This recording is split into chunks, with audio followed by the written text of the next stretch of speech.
حضور پاک صلی اللہ علیہ وسلم نے نوجوانوں سے کہا تم میں سے جس کی طاقت ہے وہ نکاح کرے. حضور سے پوچھا گیا کس سے نکاح کریں, کیسی عورت ہونی چاہیے. نکاح سے پہلے کے معاملات, عورت کو تلاش کرنا یہ اہم مسئلہ ہے. ضرور اس چیز میں اپنا وقت لگائیں. میں نہیں کہتا کہ تلاشنا نہیں چاہیے, تلاشیں, اس لیے کہ وہ تمہاری نسل اس سے چلنے والی ہے, تمہارا خاندان اس سے آباد ہونے والا ہے. تو خالی تم گورا چٹا رنگ دیکھنے کے پیچھے نہ پڑو, بلکہ پورے ایک گھر کو چلانے والی, بلکہ تمہارے بچوں کی پہلی یونیورسٹی ہے, پہلی درسگاہ ہے. تم اس درسگاہ کو لانے جا رہے ہو تو کیا کیا اس کے اندر کوالٹی ہونی چاہیے وہ دیکھو. لوگ خالی فوٹو دیکھ کر کے رنگ کالی ہے گوری ہے, کالی ہے گوری, اسی پر لگے ہو. حضور پاک صلی اللہ تعالی علیہ وسلم نے فرمایا دنیا میں جو بھی نکاح کرتا ہے اس کے 4 مقصد میں سے ایک ہوتا ہے, یا تو عورت کا حسن و جمال دیکھ کے نکاح کرتا ہے, یا عورت کے پیسے دیکھ کر کے کرتا ہے, بہت مالدار ہے, بڑے باپ کی بیٹی ہے, سنو ایسے داماد ہو.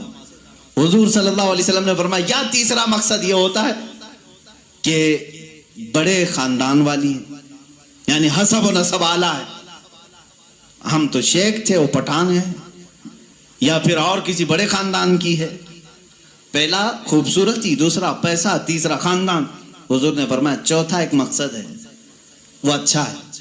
حضور فرماتے ہیں یا تو پھر اس کے اخلاق و کردار دیکھ کر نکاح کرتا ہے, یہ 4 میں سے کوئی ایک. اور رسول کریم صلی اللہ علیہ وسلم نے ہر ایک کا ریزلٹ بھی بتایا. جس نے صرف حسن و جمال دیکھا اور کچھ بھی نہیں دیکھا, خوبصورتی دیکھی, میرے آقا فرماتے ہیں ان قریب اللہ اسے فتنے میں مبتلا کرے گا. فتنے میں مبتلا کیا, وہ خود اپنی بیوی پر شک کرنے لگ جائے گا چند دنوں کے بعد. خوبصورت ہے, پتہ نہیں کون دیکھ رہا ہے میری بیوی کو, ادھر سے چھپاؤ ادھر سے چھپاؤ, اور اگر وہ کہیں نکل گئی تو شک کرنے لگ جائے گا کس سے بات کر کے آئی, کس سے تیرا تعلق ہے, پوری زندگی جہنم بنا کے رکھے گا, فتنوں میں مبتلا ہو جائے گا. میں یہ نہیں کہہ رہا کہ خوبصورت لڑکی سے شادی نہیں کرنا چاہیے, کرو, لیکن اس کے ساتھ جو دیکھنے کا حکم ہے وہ بھی دیکھو. خوبصورت عورتیں, خوبصورت لڑکیاں تمہارے لیے نقصان دہ نہیں, اچھی ہیں, لیکن اس کے ساتھ جو دیکھنے کا حکم ہے وہ دیکھنا ضروری. میرے آقا صلی اللہ علیہ وسلم نے دوسرے نمبر پر فرمایا جس نے صرف مال دیکھ کر کے نکاح کیا, بہت پیسے والا گھر ہے, نکاح کرو اس سے, کیونکہ نکاح کے ساتھ گاڑی گھوڑا سب آئے گا. حضور پاک صلی اللہ علیہ وسلم فرماتے ہیں ان قریب اللہ اسے فقیر بنا دے گا, اسے محتاج بنا دے گا. ایسے دامادوں کو دیکھا ہے ہم نے, ہر ایک سے قرضے لیتے رہتے ہیں. ہاں سسر سے تو ملا ہی تھا لیکن برکت کچھ نہیں ہوئی, پھر اس سے 4 اس سے 4 اس سے 4 قرضے میں ہی ڈوبا, اور یہ قرض کی لعنت اس کی ختم نہیں ہوتی. ڈھونڈ کے دیکھو ایسے بہت داماد ملیں گے, یا تو پھر وہ گھر جمائی بنیں گے. تیسرا جو بڑے خاندان کو دیکھا, حضور پاک صلی اللہ علیہ وسلم فرماتے ہیں اللہ اسے رسوا کر دے گا, وہ ذلیل ہو جائے گا لوگوں میں. ہاں جس نے اخلاق و کردار دیکھا, عورت کے اچھے اخلاق و کردار, اس کی دینداری دیکھا, حضور فرماتے ہیں اللہ اسے دنیا میں بھی برکت دے گا, آخرت میں بھی برکت دے گا. اب اس کے ساتھ پلس کیا ہے, نمبر 1 تم نے دین دیکھا, اخلاق و کردار دیکھا, اس کے ساتھ حسن و جمال بھی مل گیا تو بونس ہے تمہارے لیے, ساتھ میں مالدار بھی ملی تو بھی پلس پوائنٹ ہے, بڑے خاندان والی بھی ملی تو اور اچھا ہے, سونے پہ سہاگا ہے. ہاں لیکن نمبر 1 سب سے پہلی چیز اس کی دینداری. تمہارے گھر کی عورتوں کو جب بھیجو کسی لڑکی کو دیکھنے کے لیے, سکھا کر کے بھیجو. جاتے ہی یہ نہ پوچھیں کیا کیا پکانا آتا ہے, کیا کیا سلنا آتا ہے, ایمبرائڈری آتی ہے کہ نہیں آتی ہے, یہ نہیں. سب سے پہلا سوال کرو کہ قرآن کتنا پڑھا ہے, قرآن پاک تجوید کے ساتھ جانتی ہے نہیں. پہلا سوال کرو اپنی بہوؤں سے. ان ساسوں کے لیے میں کہہ رہا ہوں, کڑھائی لکھائی اور سلائی یہ پوچھنا بعد کی بات ہے, پہلی چیز اس کا دین پوچھو. اور اس کے بعد میرے عزیزو, ہم سب کے لیے سب سے پہلا سوال یہ ہے, اس خاتون سے یہ پوچھو کہ اہل سنت و جماعت سے کیا تعلق ہے. عورتوں کی طرف سے مرد کے گھر جائیں تو بھی یہ سوال ہو, اس لیے کہ یہ عشق مصطفیٰ کی جڑ ہے, اور جہاں جڑ خراب ہو تو پھل نہیں آ سکتے. یہ سب سے پہلا سوال ہے کہ اس کے گھر میں دین مصطفیٰ کتنا ہے، عشق مصطفیٰ کتنا ہے، یہ سب سے پہلی چیز۔ اب یاد رکھنا، جس خاتون کو اس سوال کے ساتھ تم لائے ہو، اس کی زندگی پوری اللہ رب العزت کی ذمہ کرم پر ہے، پھر اولاد اللہ کے ذمہ کرم پر ہیں، حسن و جمال کے ساتھ اللہ تمہیں با اخلاق اولاد عطا کرے گا، با اخلاق اولاد عطا کرے گا۔ لیکن یہ طریقہ شادیوں کا اس طرح سے رکھو، اگر لوگوں کو یہ معلوم ہو جائے نا، آج تم نے رواج بنا لیا، لڑکیوں کو دیکھنے آنے سے پہلے سب سے پہلے لڑکے کی اماں یہی سوال کر رہی ہے، لڑکے کی بہن یہی سوال کر رہی ہے، قرآن کتنا پڑھا ہے، تجوید کتنا پڑھا۔ 2-4 گھروں میں یہ ہونے لگ جائے تو دیکھو لڑکیوں کو سب سے پہلے اب قرآن پڑھانا شروع کر دیں۔ کیوں؟ سب کو معلوم ہے نہیں پڑھائیں گے شادی نہیں ہوگی۔ آج یہ ایمبرائڈری کیوں کرا رہی ہیں؟ اس لیے کہ سوال تم پہلے یہی کر رہے ہو، سلائی آتی ہے کہ نہیں؟ سب لڑکیاں سلائی کلاس میں کیوں جا رہی؟ دیکھنے والے آ کر کے یہی پوچھ رہے ہیں سلائی کتنی آتی، پکائی کتنی آتی۔ انڈونیشیا کا ماحول میں نے دیکھا، انڈونیشیا کے ہمارے بہت سارے دوست ہیں، سب سے زیادہ میرے خیال سے حج پہ آنے والے انڈونیشیا کے لوگ۔ کیوں جانتے ہیں؟ وہاں جو بھی لڑکی دیکھنے کے لیے جاتے ہیں یا لڑکے کو لڑکی والے دیکھنے آتے ہیں، پہلا سوال کرتے ہیں حج کیا ہے کہ نہیں؟ حج کیا ہے تو باپ اپنی بیٹی دیتا ہے، حاجی کو دے رہا ہوں۔ اور اسی طرح لڑکا بھی فخر کرتا ہے، میرے تقریباً 100 سے زیادہ انڈونیشی دوست ہوں، سب کی عورتیں حجن ہیں اور وہ خود حاجی ہیں، کہتے ہیں ہمارے شادی سے پہلے حج کرا دیتے ہیں، اس لیے کہ اسی بیس پر شادی ہوتی۔ یہ کتنے اچھی چیز ہے کہ دین کا سوال ہو رہا ہے، دین پوچھا جا رہا ہے۔ ہاں، یہ تو تم نے لڑکیوں سے جا کر کے گھروں میں پوچھا، کڑھائی آتی ہے، سلائی آتی ہے، پکائی آتی ہے، اور یہی سوال لڑکی کے گھر والے جب لڑکے پر کے پاس آتے ہیں کیا کرتے ہیں؟ کون سی آفس میں کام کر رہا ہے، پرماننٹ جاب ہے کہ پرائیویٹ جاب ہے، کیسی جاب ہے، یہ سب سوالات تو ہے ہی، لیکن دھیمے دھیمے پراپرٹی بھی پوچھتے کہاں کہاں ہے، کتنی جائیداد ہے۔ خود ڈائریکٹ نہ پوچھیں تو کسی سے پوچھوا لیں، باپ کی کتنی جائیداد ہے، یہ سوالات ہیں۔ ان بیسس پر، ان بنیادوں پر جب شادیاں ہوں گی تو خرافات نہیں تو اور کیا ہوگا۔ اسلام کی جو مقدس شادیاں تھیں وہ کس بنیاد پر ہوتی تھی جانتے ہیں؟ ایک واقعہ میں سناتا ہوں تمہیں۔ شاہ کرمان بڑے بزرگ ہیں، بڑے صاحب کشف بزرگ کرمان کے، ان کے متعلق یہ روایت ہے، وہ مالدار بھی تھے، اپنے وطن کے سردار بھی تھے۔ ایک دن مسجد میں آئے، دیکھا ایک نوجوان ہے، سیدھا سادہ ہے، مسجد میں بیٹھا ہے، اعتکاف میں لگا ہے، نمازوں میں۔ رات کو دیکھا آپ نے آ کر کے قرآن پڑھ رہا ہے، اس کو آبزرو کرتے رہے۔ تیسرے دن آپ نے آ کر اس سے پوچھا کہ بیٹا تم کہاں سے آئے ہو، کہاں ہے تمہارا گھر؟ کہا بس یہ جھوپڑی ہے، ایک چھپر ڈال کر کے جھوپڑی رکھا تھا۔ کیا مقصد ہے؟ کہا اللہ کو راضی کرنا ہے، بس اللہ راضی ہو جائے، میں اس کے لیے دن رات محنت کر رہا ہوں۔ شاہ کرمان نے پوچھا تیرے گھر والے شادی وغیرہ؟ کہا نہیں، مجھے کون شادی کر کے دے گا، میں فقیر آدمی، میں نے سوچا بھی نہیں تھا۔ شاہ کرمان کی بڑی حسین و جمیل بیٹی تھی، ان کے نکاح کے پیغامات شہزادوں سے آئے تھے، آپ نے دیا نہیں تھا بیٹی کو۔ شاہ کرمان نے کہا میری بیٹی ہے، کیا میں تجھ سے نکاح کر دوں؟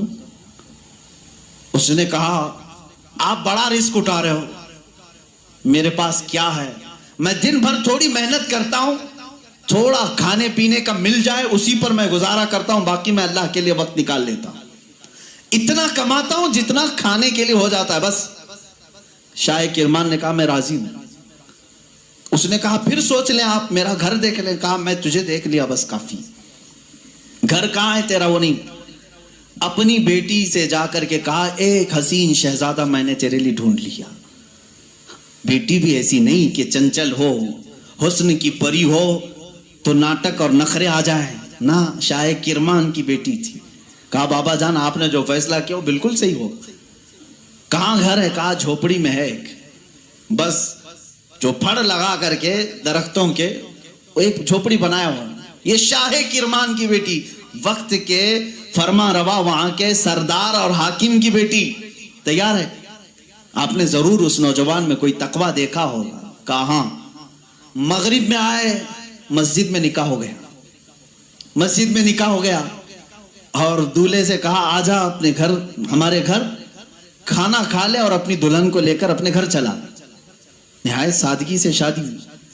دولہے کی طرف سے کوئی نہیں, مسجد کے جو نمازی تھے وہی آئے, دلہن کے گھر پہنچے. شاہ کرمان کی بیٹی کے ہاں دعوت ہوئی. رات کو دلہن کو لے کر یہ آئے جھونپڑی میں. جھونپڑی میں صرف ایک بسترا لگا تھا, پردے کا دروازہ تھا. پردہ گرایا اور ایک سرائی پانی کی رکھی ہوئی, جس میں مٹکا جس کو کہیں آپ, اس پر ایک آدھی روٹی رکھی ہوئی ہے سوکھی. خاتون آئی سب سے پہلے, پوری جھونپڑی کو دیکھتی رہی اور اس کے بعد پوچھی یہ روٹی کس چیز کی ہے. کہا آج کمائی کے لیے نہیں گیا, آج شادی تھی تو آج آدھی روٹی کھایا ہوں, کل کے لیے اس کو رکھا ہوں. آدھی روٹی بچا کر کل کے لیے رکھا ہوں. وہ رونے لگی. خاتون کہتی مجھے لگتا ہے میرے باپ نے غلط فیصلہ کیا, میں نے تیری بڑی تعریف سنی تھی. وہ نوجوان کہتا ہے مجھے معلوم تھا بڑے گھر کی عورتیں ہمارے ساتھ کیسے رہ سکتی ہیں, تم بڑے باپ کی بیٹی ہو. وہ شہزادی کہنے لگی نہ, بڑے باپ کی بیٹی بڑے گھر کی تمنا نہیں کر رہی ہے, مجھے میرے باپ نے قناعت اور توکل سکھایا ہے اللہ کی ذات پر. مجھے اس بات کا احساس ہو رہا ہے کہ میرا نکاح میرے باپ نے اس شوہر کے ساتھ کیا جو آج کھا کر کے کل کے لیے بچا رہا ہے. کیا تیرا اتنا یقین نہیں جو آج آدھی روٹی دے سکتا ہے وہ کل بھی تیرا رزق دے گا؟ توکل تیرا کیوں نہیں اللہ کی ذات پر کہ آج جو تجھے کھلایا وہ کل بھی کھلائے گا؟ تو نے بچا کر کے اس طرح رکھا تو مجھے احساس ہوا. میرے عزیزو, یہ ہے وہ اسلامی شادیاں. نوجوان اتنا پرہیزگار کہ آئی ہوئی خاتون اس سے بڑی پرہیزگار, اس سے بڑی متوکلہ, اللہ کی ذات پر یقین رکھنے والی. یہاں ساری چیزیں میں نے اس لیے سنائے نوجوانوں, زندگی صرف ہنسی خوشی کھیل کود پکنک سیر سپاٹے کے نام نہیں, ایک دوسرے کی زندگیوں میں اتر جانے کا نام ہے. ایک بہت ہی اعتماد کے رشتے کا نام ہے. دونوں کے درمیان اتنا اعتماد ہو, اتنا بھروسہ ہو. اب شوہر اور بیوی کا بھروسہ, ایک اور بات میں بتاؤں, بیویاں بھی سن رہی ہوں گی, عورتیں بھی. جو عورت اپنے مرد سے محبت کرتی ہے اور جو مرد اپنی عورت سے محبت کرتا, صرف محبت کرنے والوں کے لیے پیغام ہے. کیا تم یہ چاہتے ہو کہ تمہاری بیوی ہمیشہ تمہارے ساتھ رہے؟ یا ہو سکتا ہے آپ ڈر کر کے بولیں یا خوشی سے بولیں, کچھ بھی بولو آپ, لیکن جو محبت کرنے والا وہ کہے گا ہاں مجھے تو رہنا ہے. باقی جس کے لیے آفت ہے وہ تو کچھ بھی بولے گا. عورتیں جو محبت کرنے والی, میں یہ کہوں گا کیا تم چاہتی ہو کہ تمہارا شوہر بھی ہمیشہ تم سے محبت کرے اور تم ہمیشہ اس کے ساتھ رہنا چاہتی ہو؟ تو میرے عزیزو, بزرگوں نے لکھا ہے وہ کتنے بیوقوف ہیں وہ لوگ جو آپس میں ایک دوسرے سے محبت کرتے ہیں. دنیا میں ہر عورت چاہتی ہے کہ میرا شوہر چھوڑ کے کہیں نہ جائے. مرد یہ چاہتا ہے کہ میری عورت میرے علاوہ کسی اور کو نہ دیکھے. ان دونوں کے لیے یہ چاہیے کہ کل قیامت کے دن جب فیصلہ ہو جائے, میرے آقا صلی اللہ علیہ وسلم نے فرمایا اگر دونوں کی نیکیاں آ گئیں, پاس ہو گئے, تو جنت میں بھی اللہ تعالیٰ انہیں ساتھ رکھے گا. اور اگر اس میں سے ایک بے نمازی تھا تو مرد دوزخ میں جا رہا ہوگا, عورت جنت میں جا رہی ہوگی. عورت بے نمازی تھی, مرد نمازی تھا, مرد جنت میں جا رہا ہوگا, عورت دوزخ میں جا رہی ہوگی. میں یہ سمجھتا ہوں محبت کرنے کا ایک تقاضا یہ ہونی چاہیے کہ جب دنیا میں ہم ایک دوسرے کو چھوڑ کر رہنا پسند نہیں کرتے تو ایک دوسرے کو نیکیوں کی اتنی تلقین کرو کہ کل قیامت کے دن بھی نام پکارا جائے تو ہمارا دونوں کا نام جنت میں جانے والوں میں ہو. میں بھی اس کے ساتھ ہوں, وہ میرے ساتھ ہو. یہ محبت ہے. عورت کو چاہیے کہ اپنے مرد کو نمازوں کی تلقین کرے, مرد کو چاہیے کہ اپنی عورت کو نمازوں کی تلقین کرے. یہ ہے اسلامی زندگی جس میں آپ خوشیوں کی اور بہت ساری مسرتوں کی بہاریں دیکھیں گے. اللہ کے نبی صلی اللہ تعالیٰ علیہ وسلم کی آئلی زندگی اور آپ کی ازدواجی زندگی پر مجھے آج گفتگو کرنی تھی. جو کچھ بھی میں نے کہا ہے میرے عزیزوں یہ نمونہ عمل ہے ہمارے لیے. اللہ رب العزت ہمارے سب کے بچوں کے مستقبل نیک فرمائے. ہر آنے والی دلہن کو مولا تعالیٰ آنے والے یہ گھر والوں کے لیے برکتوں اور رحمتوں کا ذریعہ بنائے اور دونوں کے گھروں میں اتحاد و اتفاق محبتیں نصیب فرمائے. نہ چاکی نہ اتفاقی طلاق جیسی بہت ساری نحوستوں سے اللہ ہمارے گھروں کی حفاظت فرمائے. اللہ رب العزت ہماری ان محافل کی برکت سے ہر ایک کی زندگی خوشحال فرمائے. جن کی بیویاں بدکار ہو چکی ہوں مولا انہیں سیدھے راستے پر لائے. جن کے شوہر بگڑ چکے مولا ان کو صراط مستقیم عطا فرمائے. جن کے اولاد نافرمان ہو چکے حسنین کریمین کے صدقے مولا انہیں صالح بنائے.